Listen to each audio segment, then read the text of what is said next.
ദയവായി നിങ്ങൾ ഒരാളെ സഹായിക്കുമ്പോൾ ആ വ്യക്തിയുടെ എല്ലാ വെയറബൌട്ട്സ് അറിഞ്ഞിട്ട് ദയവായി നിങ്ങൾ സഹായിക്കാവൂ. ഞാൻ പൊതുസമൂഹത്തോട് വ്യൂവേഴ്സിനോട് പറഞ്ഞു, നമ്മളിപ്പോൾ എന്റെ ജീവിതത്തിൽ ഞാൻ ഒരുപാട് പേരെ സഹായിക്കുന്ന സമയത്ത് എനിക്ക് അബദ്ധം പറ്റിപ്പോയത് എന്ന് വെച്ചാൽ അബദ്ധം എന്നുള്ള വാക്ക് പറയാൻ ഇവരൊരു സെലിബ്രിറ്റി സ്റ്റാറ്റസിൽ ജീവിക്കുന്ന ഒരു കുടുംബമായതുകൊണ്ട് ഇപ്പൊ മോനും എന്നെ ഇന്റർവ്യൂ ചെയ്യാൻ വരേണ്ടി വന്നു. അതേസമയം നമ്മൾ ആർക്കെല്ലാം സഹായങ്ങൾ എവിടെല്ലാം ചെയ്തുകൊണ്ടേയിരിക്കുന്നു. ആരും തിരക്കി വന്ന് ഇതുപോലെ ഇന്റർവ്യൂ ചെയ്യാറില്ല. ദയവായി ദയവായി ദയവായി ദയവായി ഇതുപോലുള്ള പ്രത്യേകിച്ച് ഈ പ്രശ്നത്തിലും പ്രതിസന്ധിയിലും നിൽക്കുന്ന ഇതുപോലുള്ള എങ്ങനെയുള്ള സെലിബ്രിറ്റി എന്ന് വെച്ചാൽ ഇത്തരത്തിൽ പ്രശ്നക്കാരായ സെലിബ്രിറ്റികളെ വാർത്തെടുക്കാൻ ശ്രമിക്കുകയോ അവരെ കൈപിടിച്ച് ഉയർത്താൻ ശ്രമിക്കുകയോ ചെയ്യുന്നത് പൊതുസമൂഹത്തിന് ഒരു ഗുഡ് മെസ്സേജ് ഇല്ല.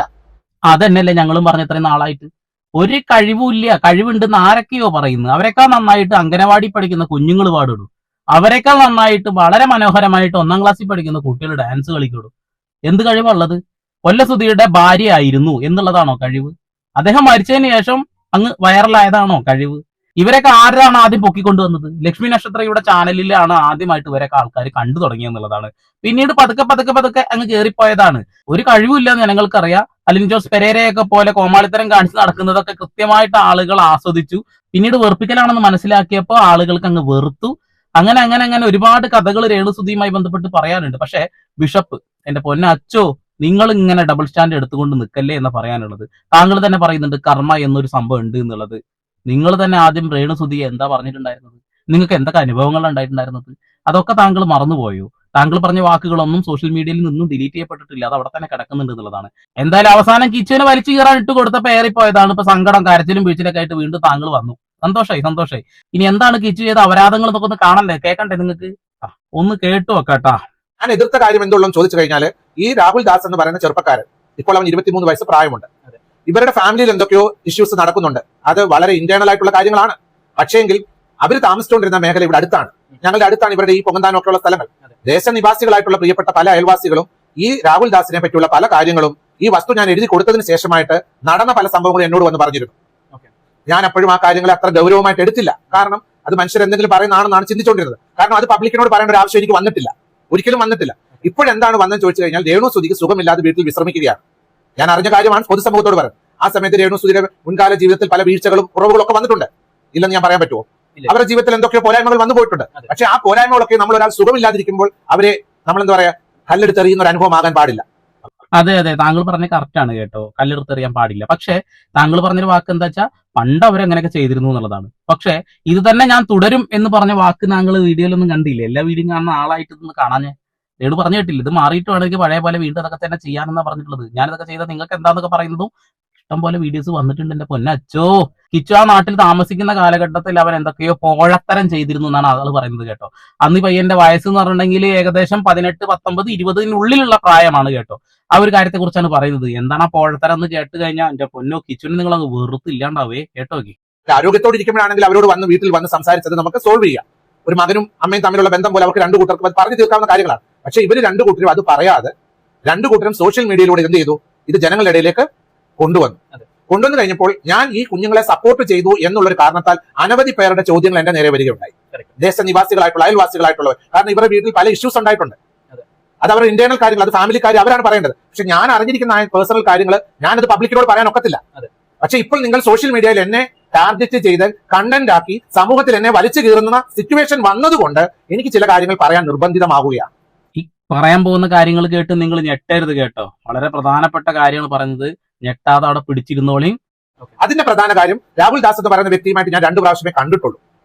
ഞങ്ങൾ തമ്മിൽ കണ്ടിട്ട് ഒന്ന് വസ്തു കൊടുക്കുന്ന സമയത്ത്, പിന്നെ എപ്പോഴോ ഒരു പ്രാവശ്യം അവരുടെ വീട്ടില് ചടങ്ങ് എന്തോ നടക്കും, ഹൗസ് വാമിംഗ് ചടങ്ങിന് കണ്ടു. അത്രമേ ഞാൻ കണ്ടിട്ടുള്ളൂ. 2 ടൈംസേ കണ്ടിട്ടുള്ളൂ. പക്ഷേങ്കിൽ ഈ ചെറുപ്പക്കാരൻ, ഈ രാഹുൽ ദാസ് എന്ന് പറയുന്ന കിച്ചു നിരവധി കാര്യങ്ങളിൽ പല രീതിയിലുള്ള പ്രയാസങ്ങൾ ഉണ്ടാക്കിയിട്ടുണ്ടെന്നുള്ള കാര്യങ്ങൾ കേൾക്കുമ്പോൾ നമുക്കത് ചോദിക്കേണ്ട ആവശ്യമില്ല. നമ്മളൊരാളെ ഹെൽപ്പ് ചെയ്ത് അത് അവിടെ കൊണ്ട് കഴിഞ്ഞു പോയല്ലോ, എനിക്ക് അതിനെപ്പറ്റി ചിന്തിക്കേണ്ട ആവശ്യമില്ല. എന്നാൽ ഞാൻ ഈ കഴിഞ്ഞ 2024 ക്രിസ്തുമസിന് ഈ രാഹുൽ ദാസും ഇദ്ദേഹത്തിന്റെ 3 സുഹൃത്തുക്കളും എന്റെ വീടിനോട് ചേർന്നുള്ള വീടാണല്ലോ ഇവർക്ക് കൊടുത്തിരിക്കുന്ന വസ്തു. അവിടെ ഇവർ വരികയും ക്രിസ്തുമസ് സമയത്ത് ഇവർ സെലിബ്രേഷൻസിൽ പോകുന്ന സമയത്ത് ഇവരെ പോലീസ് പിടിക്കുവാനിടയായി. രാത്രിയിൽ മാന്താനം എന്ന സ്ഥലത്ത് വെച്ചാണ് പോലീസ് പിടിച്ചിരിക്കുന്നത്. പോലീസ് പിടിച്ച് അവരുടെ ബൈക്ക് കൊണ്ടുപോയി. തൃക്കൊടുത്താനും പോലീസ് അവരുടെ ബൈക്ക് പിടിച്ചുകൊണ്ട് പോയി. കൊണ്ടുപോയ ശേഷം രാത്രിയിൽ ഈ പയ്യൻ അവിടെ നിന്ന് നടന്ന് ഇവരുടെ വീട്ടിലേക്ക് വരികയുണ്ടായി. വന്നു കഴിഞ്ഞപ്പോൾ പോലീസ് ഇവരുടെ വീട്ടിൽ ബന്ധപ്പെട്ടതിന്റെ കൂടെ എന്നെ പോലീസ് ബന്ധപ്പെടുവാനിടയായിട്ടുണ്ട്. പല കാര്യങ്ങൾ ഈ പയ്യനെ പറ്റി എന്നോട് ചോദിച്ചു. ഞാൻ പറഞ്ഞു എനിക്ക് ഇതിനെ പറ്റി ഒന്നും അറിയത്തില്ല. അപ്പോഴ് ഈ ബൈക്ക് പിടിച്ചുകൊണ്ട് വന്ന് പോലീസ് സ്റ്റേഷനിൽ വെച്ചു. ഈ പയ്യനെ കൊണ്ടെല്ലാം എഴുതി വെപ്പിച്ചു കാര്യങ്ങൾ, ഇനി ഇങ്ങനെ കാര്യങ്ങൾ ഉണ്ടാകത്തില്ല. പക്ഷേ ഞാൻ പറയുന്നത്, ഇന്ന് ഈ ദിവസം വരെ രാഹുൽ ദാസ് പോയിട്ട് ഈ ബൈക്ക് തിരിച്ചെടുത്തിട്ടില്ല. എന്താ കാരണം? ആ ബൈക്ക് എടുത്തുകൊണ്ട് പോകാൻ പോലീസിന്റെ അടുത്ത് പോയി അത് എടുത്തുകൊണ്ട് പോകേണ്ട ഉത്തരവാദിത്തം അവനുള്ളതാണ്. അവനത് എടുക്കുവാനായിട്ട് അവിടെ മടങ്ങി ചെല്ലുന്നില്ല. എന്താണെന്നുള്ള കാര്യം തൃക്കൊടുത്താനും പോലീസുമായിട്ട് ബന്ധപ്പെടട്ടെ. എന്തായാലും കോണ്ടന്റ് ക്രിയേറ്റേഴ്സ് ആണല്ലോ എനിക്ക് എഗനസ്റ്റ് ആയിട്ട് പറയുന്നത്. തൃക്കൊടിത്താനം പോലീസ് സ്റ്റേഷനുമായിട്ട് രാഹുൽ ദാസ് ഓടിച്ച വാഹനം എന്തുകൊണ്ട് പോലീസ് വിട്ടുകൊടുക്കുന്നില്ല എന്നുള്ള കാര്യം ഈ കോണ്ടന്റ് ക്രിയേറ്റേഴ്സ് ആയിട്ടുള്ള എന്നെ എതിരായിട്ട് റിയാക്ട് ചെയ്തുകൊണ്ടിരിക്കുന്നവര് ഞാൻ പറഞ്ഞു പല കാര്യങ്ങളും എനിക്ക് അറിയാമെന്ന് പറഞ്ഞു. ഞാൻ ഒരെണ്ണമേ ഇപ്പൊ പറയുന്നുള്ളൂ. 3 ആള് വെച്ച് മദ്യപിച്ച് വാഹനം ഓടിച്ചു, പോലീസുകാർ വണ്ടി പിടിച്ചു. അന്ന് അവന് ലൈസൻസ് ഉണ്ടോ ഇല്ലേ എന്ന കാര്യം നമുക്കറിയില്ല. ഇനി ലൈസൻസ് ഇല്ല എങ്കിൽ ആ വാഹനത്തിന്റെ RC ഓണർ ചെന്നിട്ട് വേണം വണ്ടി തിരിച്ചു കൊണ്ടുവരാൻ. ആരാണ് RC ഓണർ? RC ഓണർ രമ്യശിയുടെ ഭർത്താവാണ് അല്ലെ. ഓക്കെ, ചെന്ന് കഴിഞ്ഞാൽ ബൈക്ക് കിട്ടുമായിരിക്കാം. പിന്നെ ആ ബൈക്ക് അവിടെ കിടക്കുന്നത് കൊണ്ട് ബിഷപ്പിന് എന്താണ് അത്ര വിഷമം എന്നാണ് എനിക്ക് പിടുത്തം കിട്ടാത്തത്. അതവിടെ നിൽക്കട്ടെ. ഈ വിഷയം മുൻപ് തന്നെ നമ്മൾ ചർച്ച ചെയ്തതാണ്. 1 വർഷം മുമ്പ് എങ്ങാനും നമ്മൾ പറഞ്ഞ കാര്യമാണ് കിച്ചു ഇങ്ങനെ മദ്യപിച്ച് വാഹനം ഓടിച്ച് പോലീസ് പിടിച്ചിട്ടുണ്ടെന്നുള്ളത്. ഷെഫീന ബീവി തന്നെ അത് പുറത്ത് വിട്ടു. നമ്മളെല്ലാവരും കണ്ടതാണ്, ചർച്ച ചെയ്താണ്, അത് ഒഴിവാക്കിയതാണ്. അച്ഛൻ കാര്യങ്ങളൊന്നും മനസ്സിലാക്കാതെയാണ് ഡയലോഗ് അടിക്കുന്നത്. ഇപ്പൊ മനസ്സിലായില്ലേ? ഇതൊന്നും അല്ല കേട്ടോ, ഇതൊക്കെ വെറും ഒരു സൂചന മാത്രമാണെന്നാ പറയുന്നത്. ആ പ്രായത്തിൽ അവൻ എന്തെങ്കിലും തെറ്റ് ചെയ്തിട്ടുണ്ടെന്നുണ്ടെങ്കിൽ ഉത്തരവാദിത്തം രക്ഷിതാക്കൾക്ക് തന്നെയാണ്. രക്ഷിതാക്കൾ ആ സമയത്ത് എന്തൊക്കെ കാണിച്ചു കൂട്ടി നടന്നിരുന്നു നമുക്ക് എല്ലാവർക്കും അറിയാലോ. അതായത് ഒരുപാട് ആളുകളിൽ നിന്നും കടം വാങ്ങിയ സുധി, അത് തിരിച്ചു കൊടുക്കാൻ വിളിക്കുമ്പോ തിരിച്ചു കൊഞ്ഞലം കുത്തുന്ന സുധി, അതിന് ഒത്താശയായിട്ട് സ്വന്തം ഭാര്യ ഉണ്ടായിരുന്നു എന്നുള്ളതാണ്. ഈ പയ്യന്റെ കാര്യങ്ങൾ നോക്കിയിരുന്നില്ല. അവനൊരു കാറിൽ ഇരുന്ന് കൊണ്ട് കുറെ കാര്യങ്ങൾ പറഞ്ഞതാണെന്ന് ഞാൻ ഓർമ്മിപ്പിക്കുന്നില്ല. പല കാര്യങ്ങളും അതിൽ കിടക്കുന്നുണ്ട് എന്നുള്ളതാണ്. അവനെ മൈൻഡ് പോലും ചെയ്തിരുന്നില്ല എന്നുള്ളതാണ്. അപ്പൊ ഓരോ ആളുകൾ ശ്രദ്ധിക്കേണ്ട കാര്യം, സ്വന്തം മക്കളെ നമ്മൾ ശരിക്കും നോക്കണം കേട്ടോ. അവര് ചെറുപ്പത്തിൽ അബദ്ധങ്ങളിൽ പോയി വീഴാതിരിക്കാൻ ശ്രമിക്കണം കേട്ടോ. രേണുസുതി മുൻപ് കുറെ ഊളത്തരം കാണിച്ചിട്ടുണ്ട്. പക്ഷെ ഇപ്പൊ അസുഖമായത് കൊണ്ടൊക്കെ മറക്കാന്നാണ് അച്ഛൻ പറയുന്നത്. അവൻ ചെറുപ്പത്തിൽ എന്തെങ്കിലും ഊളത്തരം ചെയ്തിട്ടുണ്ടെന്നുണ്ടെങ്കിൽ അച്ഛോ ചെറിയ പയ്യനല്ലേ, അങ്ങ് മറന്നേക്ക്. പറ്റൂല. ബാക്കി ഒറ്റ കാര്യം ഇപ്പൊ പറഞ്ഞോളൂ. ഈ 3 സുഹൃത്തുക്കളെ പോലീസ് പിടിച്ചു നിർത്തുന്നു. ഇവരവിടെ ചെല്ലുന്നു. ഇവർ പോലീസിന്റെ മുമ്പിൽ എഴുതി വെക്കുന്നു. കോടതികളിൽ അവർക്ക് വേണ്ട പേയ്മെന്റുകളൊക്കെ കോടതിയിൽ ഫൈൻ കെട്ടി വെക്കുന്നു. ഈ വാഹനം അവിടെ ഇരിക്കുന്നു. ഇതുവരെ ഈ ബൈക്ക് അവർ എടുത്തോണ്ട് പോകാൻ ഇപ്പോൾ 2 വർഷമായി. ഇന്ന് വരെ ആ ബൈക്ക് എടുത്തോണ്ട് പോകാൻ രാഹുൽ ദാസ് അതിനുവേണ്ടി മുൻകൈ എടുക്കുന്നില്ല. എന്തുകൊണ്ട്? അതൊരു ചോദ്യമാണല്ലോ. ഞാൻ അവന് പ്രോപ്പർട്ടി എഴുതി കൊടുത്ത കാരണത്താൽ തൊട്ടടുത്ത വീടാണ് പോലീസ് എന്നെ മേൽ അന്വേഷണം വെച്ചു. എന്നോട് കാര്യങ്ങൾ ചോദിച്ചു. ഞാൻ എന്താ ആൻസർ കൊടുക്കണം? എനിക്ക് എന്തറിയാൻ പറ്റുമോ അതിനെപ്പറ്റി? അപ്പോഴാണ് സമൂഹത്തിൽ അയൽവാസികളായിട്ടുള്ള പല പ്രിയപ്പെട്ട പല കാര്യങ്ങൾ എന്നോട് പറയുവാനിടയായി. അപ്പോഴാണ് അതിന് ഭീകരമായ സാഹചര്യങ്ങൾ ഞാൻ മനസ്സിലാക്കുവാനായിട്ടിടയായത്. ഞാൻ ഇന്ന് വരെ സോഷ്യൽ മീഡിയയിൽ ഇത് പറഞ്ഞില്ല. പക്ഷേ ബിഷപ്പ് എന്തോ തെറ്റ് ചെയ്തു, ബിഷപ്പ് എന്തോ കോർണർ ചെയ്തു. ഞാൻ എന്തിന് കോർണർ ചെയ്യണം? അതന്നെ ഞങ്ങൾക്ക് ചോദിക്കാനുള്ളത്. എന്തിനാണ് കോർണർ ചെയ്യേണ്ടത്? ഇപ്പോൾ ഈ ഇന്റർവ്യൂവിൽ ഒരു ക്ലാരിഫിക്കേഷൻ അല്ല കിട്ടിയിട്ടുള്ളത്.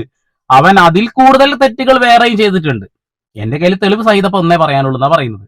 നിങ്ങൾ വലിച്ചു കീറ അട്ട് കൊടുക്കുകയാണ് വീണ്ടും. നിങ്ങൾ സൗമ്യമായ രീതിയിൽ ഇത് പരിഹരിക്കാൻ കഴിയുമായിരുന്ന ഒരു വിഷയമാണ്. അതങ്ങനെ അവസാനിപ്പിക്കായിരുന്നു. പക്ഷെ നിങ്ങൾ വീണ്ടും ഇട്ടുകൊടുക്കുന്നു. ജനങ്ങൾ ഇനി ഇത് ഏത് രീതിയിലാണ് നോക്കുക? ഇച്ചു അതിലും വലിയ തെറ്റ് ചെയ്തിട്ടുണ്ട്, ആ വാഹനത്തിൽ എന്തെങ്കിലും ഉണ്ടായിരുന്നു, അതല്ലേ ഇതല്ലേ എന്ന് ആളുകൾ ചിന്തിക്കില്ലേ? എന്തിനാണ് എന്റെ അച്ഛന്റെ പണി ചെയ്താ പോരെ? ഈ പണിയാണോ അച്ഛൻ ചെയ്യേണ്ടത്? ഇത് കറക്റ്റ് അയൽക്കൂട്ടം തന്നെ. ഞാനൊരു അനാഥമായിട്ടുള്ള അനുഭവത്തിൽ കടന്നുപോയ കുട്ടീനെ ചേർത്ത് നിർത്തിയതാണോ ഞാൻ ചെയ്ത തെറ്റ്?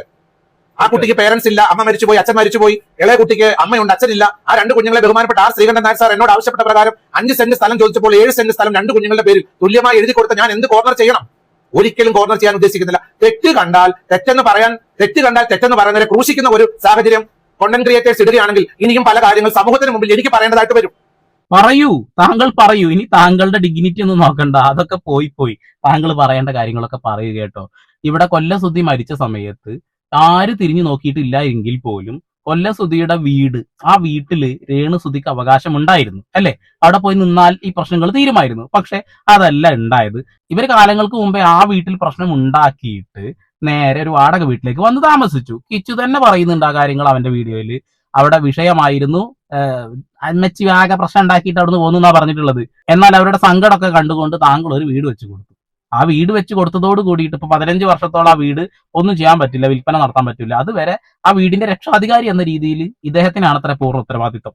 ആ പൂർണ്ണ ഉത്തരവാദിത്വം ഉള്ളത് കൊണ്ട് തന്നെ ഈ വിഷയങ്ങളൊക്കെ പോലീസുകാർ വിളിച്ചിട്ട് അദ്ദേഹത്തിനെ അത്ര അറിയിക്കുന്നത്. പോലീസുകാർ വിളിച്ച് ഇത്രമാത്രം കാര്യങ്ങൾ പറയാ, ഇവൻ എന്താ വല്ല അധോലോക ഗുണ്ടയോ മറ്റോ ആയിരുന്നോ അല്ല ചോദിക്കുകയാണ് കേട്ടോ. ബാക്കി പറ. നിങ്ങൾ എന്നോട് ചോദിച്ചു, ഞാൻ പറയേണ്ടതായിട്ട് വരും. എന്നെ കൊണ്ട് പറയിപ്പിക്കുകയാണ്. ഇപ്പോൾ ബിഗ് ബോസിൽ സെലക്ട് ചെയ്തിരിക്കുകയാണ് ഈ രാഹുൽ ദാസിനെ. നല്ല കാര്യമല്ലേ? അതിനെന്താ കുഴപ്പം? അവൻ അതിനുള്ള കഴിവുണ്ട്, അതിനുള്ള എബിലിറ്റി ഉണ്ട്. പോട്ടെ, ഞാൻ എന്തിന് കോർണർ ചെയ്യണം? പക്ഷേ തെറ്റ് കണ്ടാൽ ചൂണ്ടിക്കാണിക്കും. ഞാനൊരു വാണിംഗ് അന്ന് കൊടുത്തു. ഈ വസ്തു എഴുതി കൊടുത്തു. എന്നോട് പോലീസ് എൻക്വയറി ചെയ്തു. ബിഷപ്പ് എന്തെങ്കിലും കാര്യങ്ങൾ ബിഷപ്പിന് അറിയാമെങ്കിൽ പറയണമെന്ന് പറഞ്ഞപ്പോൾ ഞാൻ പറഞ്ഞു, ഞാൻ ഇപ്പോഴാണ് സാർ പറയുന്നത് ഈ കാര്യങ്ങൾ അറിയുന്നത്, എനിക്ക് അല്ലാതെ മറ്റു കാര്യങ്ങളൊന്നും അറിയുന്നില്ലെന്ന് അന്നേരം പറഞ്ഞു. പക്ഷേ ഞങ്ങളുടെ സ്ഥലവാസികളായിട്ടുള്ള അയൽവാസികൾ അവരറിഞ്ഞതും കേട്ടതുമായ കാര്യങ്ങൾ തെളിവ് സഹിതം എന്നോട് വന്ന് പറഞ്ഞപ്പോൾ ഞാൻ എന്ത് ചെയ്യണം? എന്നെ കേൾക്കുന്ന വ്യൂവേഴ്സ് പറ, ഞാൻ എന്ത് ചെയ്യണം? ഞാൻ തെറ്റിനെ സപ്പോർട്ട് ചെയ്യണോ? ഞാൻ അതുകൊണ്ട് ഒരു വാണിംഗ് പോലെ പറഞ്ഞു, ഇനിയും ഇവിടെ വന്ന് പ്രശ്നം ഉണ്ടാക്കരുത്. തൃക്കൊടിത്താനം സ്റ്റേഷനിൽ എഴുതി വെച്ചിരിക്കുന്നത് എന്താണ്? ഇങ്ങനെയുള്ള യാതൊരു കാര്യങ്ങളും ഇനിയും ഉണ്ടാവുകയില്ല എന്ന് എഴുതി കൊടുത്തിട്ട് അവിടെ നിന്ന് പോയി. വണ്ടി എടുക്കാൻ ചെല്ലുന്നില്ല. ഈ വണ്ടി അവിടെ കിടന്നോട്ടെ അച്ചോ, വണ്ടി ആർ സി ഓണർ പോയി വാങ്ങട്ടെ. ആർ സി ഓണർ ആ പയ്യനൊന്നല്ലല്ലോ, അതവിടെ കിടക്കട്ടെ. അവര് പ്രായപൂർത്തിയായ സമയത്താണ് വാഹനം എടുത്തു കൊടുത്തത്. അങ്ങനെ കുറെ സംശയങ്ങൾ കിടക്കുന്നുണ്ട്, അതൊക്കെ അവിടെ നിൽക്കട്ടെ. പക്ഷെ ഒന്ന് ചോദിച്ചോട്ടെ, എന്റെ അച്ചോ, നിങ്ങൾ തന്നെ ചോദിക്കുന്നു, ജനങ്ങളൊക്കെ വന്നിങ്ങനെ പറയുന്നുണ്ട്, ഞാൻ പിന്നെ എന്ത് ചെയ്യണമെന്നോ? താങ്കളൊരു ബിഷപ്പാണ്, താങ്കൾ ഇത് ജനങ്ങളോട് ചോദിക്കേണ്ട കാര്യം എന്താ ഉള്ളത്? താങ്കളുടെ യുക്തിക്കനുസരിച്ച് എന്താ ചെയ്യേണ്ടത്? സോഷ്യൽ മീഡിയയിൽ വന്നത് പറയുകയാണോ വേണ്ടത്? ഇപ്പൊ പോലും സോഷ്യൽ മീഡിയയിൽ വന്നത് പറയുകയാണോ വേണ്ടത്? എന്നാ പറയുകയാണെങ്കിൽ ഒരു ക്ലാരിഫിക്കേഷൻ വേണ്ടേ? ഇത് അതില്ലല്ലോ. വീണ്ടും ആവർത്തിക്കുന്നത് ഒന്ന് തന്നെയാണ്, കിച്ചുവിനെ ഒറ്റപ്പെടുത്തല്. വേറെന്താ ചെയ്തുകൊണ്ടിരിക്കുന്നത്? അച്ഛൻ പറയേണ്ടത് ഇതൊന്നും ആയിരുന്നില്ല. താങ്കളുടെ യുക്തി ഇത്രക്ക് പിറകിലോട്ടായിരുന്നോ? കൊള്ളാം. വിളിക്കാനായിട്ടുള്ള സന്ദർഭങ്ങളില്ല. മാത്രമല്ല, ഞാൻ വിളിക്കുന്നതിനേക്കാളും കൂടുതൽ അദ്ദേഹത്തെ കൊണ്ട് നടക്കുന്നത് ഒരു വിഭാഗം യൂട്യൂബേഴ്സ് ആയിട്ടുള്ള ബ്ലോഗേഴ്സ് ആണ് അദ്ദേഹത്തെ കൊണ്ട് നടക്കുന്നത്. അവരോടാണ് അദ്ദേഹം ആശയവിനിമയങ്ങളെല്ലാം നടത്തിക്കൊണ്ടിരിക്കുന്നത്. അവർ പറയുന്നതനുസരിച്ചാണല്ലോ ഇപ്പൊ കാര്യങ്ങളെല്ലാം ചെയ്തുകൊണ്ടിരിക്കുന്നത് എനിക്ക് മനസ്സിലാകുന്നു. അല്ലാതെ അദ്ദേഹം ആരുടെ ഉപദേശപ്രകാരമാണ് മുന്നോട്ട് പോകുന്നത് എനിക്കറിയില്ല. കാരണം ചിലർ ഇങ്ങനൊരു കമന്റ്സ് ഇട്ടു, ആ കുട്ടി ഒരു ഹിന്ദു കുടുംബത്തിൽ ജനിച്ചതുകൊണ്ടാണ് ബിഷപ്പ് കോർണർ ചെയ്യുന്നത്. എന്തിന്? രാഹുൽ ദാസിന്റെ പേര് തന്നെ ഞാൻ എടുത്തു പറയാൻ, അദ്ദേഹം ഒരു ഹിന്ദു കുടുംബത്തിൽ ജനിച്ചതിൽ എനിക്ക് എന്നാ പ്രോബ്ലം? അദ്ദേഹത്തിന്റെ പിതാവിന്റെ മതത്തിലെ ആചാരങ്ങൾ അനുഷ്ഠാനങ്ങൾ പ്രകാരം പോകുന്നതിൽ എനിക്ക് സന്തോഷമേ ഉള്ളൂ. അതെന്നെ ബാധിക്കുന്ന വിഷയമല്ല. ഞാൻ ഒരിക്കലും അദ്ദേഹത്തെ വിളിച്ചൊരു ഉപദേശം കൊടുക്കേണ്ട ആവശ്യമില്ല, അദ്ദേഹത്തെ കുറ്റപ്പെടുത്തേണ്ട ആവശ്യമില്ല. പക്ഷെ ഞാൻ പറഞ്ഞത് ഇത്രേ ഉള്ളൂ, ഇവിടെ ഇങ്ങനെ പല ഇഷ്യൂസ് കേൾക്കുന്നു. മാത്രമല്ല, അവരുടെ വീട്ടിലും ചില പ്രയാസങ്ങൾ നേരിട്ടതായിട്ട് സമൂഹത്തിൽ വാർത്തകൾ വന്നല്ലോ, സോഷ്യൽ മീഡിയ വഴി നിങ്ങൾ കണ്ടു കാണും, പല വാർത്തകൾ വന്നായിരുന്നു. ഞാൻ കണ്ടില്ല കേട്ടോ. ആകെ വന്ന വാർത്തകൾ രേണുസുതി വീട് ചോരുന്നുണ്ട് എന്ന് പറയുന്നതും, അതുപോലെ തന്നെ മതിൽ പൊളിയുന്നുണ്ട് തങ്കച്ചൻ കാണിക്കുന്നതും, മതിൽ ചൊരണ്ടി പൊളിക്കുന്ന തങ്കച്ചനൊക്കെ ഞാൻ കണ്ടിട്ടുള്ളത്. അല്ലാതെ ഞാൻ വേറെ ഒന്നും കണ്ടിട്ടില്ല കേട്ടോ. എന്താ സംഭവം അറിയില്ല. പിന്നെ യൂട്യൂബർമാരാണോ കിച്ചുവിനെ കൊണ്ടടക്കുന്നത്? കിച്ചു യൂട്യൂബർമാർ പറഞ്ഞത് കേട്ടിട്ടാണോ മുന്നോട്ട് പോകുന്നത്? ഇതെങ്ങനെ അച്ഛനറിയാം? അതിൽ തന്നെ മനസ്സിലാക്കാലോ അച്ഛൻ എഴുതാപ്പുറം വായിക്കുന്നുണ്ട് എന്നുള്ളത്. ഞങ്ങൾക്കും കൂടി എഴുതാപ്പുറം വായിക്കാനുള്ള സാധനങ്ങൾ ഇട്ട് തരല്ലേ എന്റെ പൊന്നെ അച്ഛോ എന്നേ പറയുന്നുള്ളൂ. മേജറായ ചില ഇഷ്യൂസ് അവരുടെ വീട്ടിലുണ്ടാകുന്നതായിട്ട് വാർത്തകൾ കേട്ടല്ലോ. ആ സന്ദർഭത്തിൽ എനിക്ക് നേരിട്ട് വിളിച്ചു പറയാൻ നമ്പറുകളില്ല. ഞാനപ്പോൾ ഒരു ജ്യേഷ്ഠ സഹോദരന്റെ സ്ഥാനത്ത് ഒരു ജ്യേഷ്ഠ അനുജനെ വഴക്ക് പറയുന്ന രീതിയിൽ തന്നെയാണ് ഞാൻ പറഞ്ഞ് മനസ്സിലാക്കിയിട്ടുണ്ട്. അത് നെഗറ്റീവായിട്ട് എടുത്തിരിക്കുന്നത് ആരാണ്? മുമ്പ് ഞാൻ പറഞ്ഞ പോലെ ഞാനും രേണുസുധിയും തമ്മിൽ മുഖാമുഖം പ്രശ്നം ഉണ്ടാക്കിയിട്ടില്ല. മൊത്തം സോഷ്യൽ മീഡിയയിലായിരുന്നു ഭയങ്കരമായ ഒരു വഴക്കും പ്രശ്നങ്ങളും നടന്ന് എന്റെ ഭാഗം ഞാൻ പറയുന്നു, അവരുടെ ഭാഗം അവർ പറയുന്നു. അങ്ങനെ ഒരു വലിയ 2 വർഷം അതവൻ പോയി എന്ന് പറഞ്ഞ പോലെ ഈ രാഹുൽ ദാസുമായിട്ട് ഞാൻ മുഖാമുഖം കണ്ട് ഒന്നും സംസാരിച്ചിട്ടില്ല. എനിക്ക് അവരുടെ പേഴ്സണൽ കാര്യത്തിൽ ഇടപെടേണ്ട ആവശ്യമില്ല. പക്ഷേങ്കിൽ ഞാൻ അവരെ വിളിച്ച് അഡ്വൈസ് ചെയ്യാനുള്ള സാഹചര്യം എനിക്ക് ഇല്ലാത്തത് കൊണ്ടാണ് എന്നെ ഒരു ഇന്റർവ്യൂ ചെയ്ത ചാനൽ ചോദിച്ചപ്പോൾ ഞാൻ ഉത്തരം പറഞ്ഞത്, ഇനിയും ഇവിടെ വന്നൊരു പ്രശ്നം ഉണ്ടാകരുതെന്ന് ഞാൻ പറഞ്ഞു. അതൊരു വാണിംഗ് ആയിട്ട് ആ പയ്യന് തോന്നിയെങ്കിൽ ഞാൻ ഉത്തരവാദിയല്ല. രേണു ഒരു ബിഷപ്പിനെ, അതും വീട് വെക്കാൻ ഒരു സ്ഥലം തന്ന ഒരു മനുഷ്യനെ, ഒരു മനുഷ്യ സ്നേഹിയെ ഇങ്ങനെ ക്രൂശിച്ചുകൊണ്ടിരുന്നപ്പോ ബിഷപ്പിനെ എത്ര സപ്പോർട്ട് ചെയ്ത മനുഷ്യന്മാരറിയാം. ഞങ്ങളെല്ലാവരും ഒറ്റയടിക്ക് തിരിയണമെങ്കിൽ താങ്കൾ ചെയ്ത പ്രവൃത്തി കൊണ്ട് തന്നെയാണെന്ന് താങ്കൾ മനസ്സിലാവണം എന്നുള്ളതാണ്. സോഷ്യൽ മീഡിയയിലാവുമ്പോൾ ഇങ്ങനെയൊക്കെ പലതും ഉണ്ടാവും. സോഷ്യൽ മീഡിയയിൽ വന്ന് പറയുമ്പോൾ എന്ത് പറഞ്ഞാലും അതിന്റെ ഉത്തരവാദിത്വം നമുക്ക് തന്നെയാണ് എന്നുള്ളതാണ്. താങ്കൾ അത് മറന്നു പോകുന്നത് എന്തുകൊണ്ടാണെന്ന് അറിയില്ല. ഇപ്പോഴും താങ്കൾ സോഷ്യൽ മീഡിയയിൽ തന്നെയല്ലേ ഇതൊക്കെ വന്ന് പറഞ്ഞുകൊണ്ടിരിക്കുന്നത്? അപ്പോ എന്റെ പൊന്ന അച്ചോ, ഈച്ചു എങ്ങനെയൊക്കെ ജീവിച്ചു പോയിക്കോട്ടെ. ഇനിയും ഇന്റർവ്യൂകൾ കൊടുത്തിട്ട് വെറുതെ, അച്ഛൻ തന്നെ പറഞ്ഞു ഡോളറിന് വേണ്ടിയിട്ടാണ് യൂട്യൂബർമാരും ഇന്റർവ്യൂ ചെയ്യുന്ന ആളുകളൊക്കെ വരുന്നത്. താങ്കൾക്ക് അതിൽ നിന്ന് ഒഴിഞ്ഞു മാറാൻ ഒരു പണിയുമില്ല. താങ്കൾ അത് പറഞ്ഞാൽ മതി, എനിക്ക് സമയമില്ല, എനിക്ക് നേരമില്ല. കിച്ചുവിനെ വിളിച്ചറിയിക്കാൻ കിച്ചുവിന്റെ നമ്പർ കിട്ടാൻ ഒരു പ്രയാസമില്ലല്ലോ. രേണുവുമായിട്ട് കോൺടാക്ട് ഇല്ലേ? രേണുവിന്റെ അച്ഛനുമായി കോൺടാക്ട് ഇല്ലേ? ആ നമ്പർ ഒന്ന് താ, ഞാൻ വിളിച്ച് സംസാരിക്കാൻ എന്ന് പറഞ്ഞു കഴിഞ്ഞാൽ തീരാവുന്ന പ്രശ്നമല്ലേ ഉള്ളൂ. പക്ഷെ താങ്കൾക്ക് അതിനൊന്നും നേരമില്ല, താങ്കൾക്ക് അതിനൊന്നും ഒരു താല്പര്യമില്ല എന്നുള്ളതാണ്. സോഷ്യൽ മീഡിയയിൽ ഒരു ഇന്റർവ്യൂ വന്നപ്പോൾ തന്നെ താങ്കൾ അതിൽ കയറിയിട്ട് അങ്ങനെയാണ് ഇങ്ങനെയാണെന്ന് പറഞ്ഞ് വീണ്ടും കളിച്ച് കീറ ഇട്ട് കൊടുത്തിട്ട് അവസാനം ഇങ്ങനെ കിടന്നിട്ട് ഡബിൾ സ്റ്റാൻഡ് എടുത്തിട്ട് ഒന്നും ഒരു കാര്യം എന്റെ പൊന്നെ അച്ചോ. കർമ്മ എന്നൊരു സാധനം ഉണ്ടെന്ന് താങ്കൾ പറഞ്ഞില്ലേ, താങ്കൾക്കും അത് ബാധകമാണ് എന്ന ബോധമുള്ളത് നല്ലതായിരിക്കും. രേണുവിനെ അന്നും ഇന്നും എന്നും ക്രൂശിക്കുന്ന ആളുകൾ ഉണ്ടെങ്കിൽ, അവരെ വെറുക്കുന്ന ആളുകൾ ഉണ്ടെന്നുണ്ടെങ്കിൽ അവർ തന്നെയാണ് ഇതിന് കാരണക്കാര് എന്നുള്ളതാണ്. ഈ വീഡിയോന്റെ ഇൻട്രോയിൽ താങ്കൾ പറഞ്ഞൊരു വീഡിയോ ഞാൻ ഇട്ടിരുന്നു. അത് തന്നെ എനിക്കും പറയാനുള്ളത്. ചില ആളുകൾക്ക് അർഹരാവില്ല, അനർഹരായിരിക്കും. അവരുടെ കയ്യിൽ എന്തെങ്കിലും കിട്ടിക്കഴിഞ്ഞാൽ അത് വലിച്ചു കീറി തന്ന ആളുടെ മേത്തേക്ക് തന്നെ ഇട്ട് തരും, അത്ര തന്നെ. അപ്പൊ നിങ്ങളുടെ അഭിപ്രായം രേഖപ്പെടുത്തുക. വീണ്ടും വരെ പുതിയ വാർത്താവിശേഷങ്ങളുമായി സന്ദീപ് എടപ്പാൾ സൈനിങ് ഓഫ്.